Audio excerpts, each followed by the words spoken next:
สบายดีข้าพเจ้านนท์ตองเนาะมื้อนี้ก็สิมาร้องเพลงเนาะเป็นเพลงที่ข้าพเจ้าแต่งเอง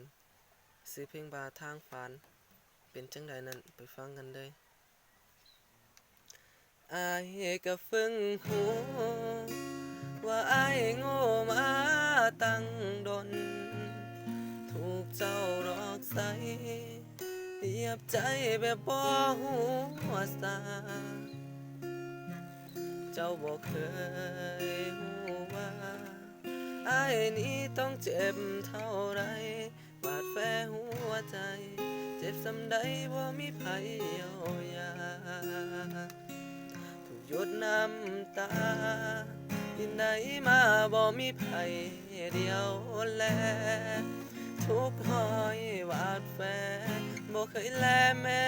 แต่สงสารเจ้ามาทิ่มมาปาอายแล้วนั่งกลับไป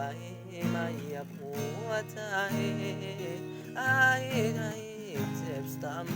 ำเป็นเพียงทางผ่านของเจ้าเมื่อบ่เหงาเจ้าก็บ่ผ่านมาทิ่มอายจม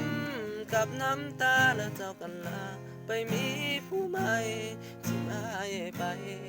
เจ้าสร้างเฮ็ดได้ต้องขอนอนางเป็นเพียงถนนหนทางให้เจ้าย่างไปมาก็เท่านั้นคงบ่มีวันได้เดินเคียงคู่กับเจ้าหรอกโอ้โอ้โอ้โอ้โอ้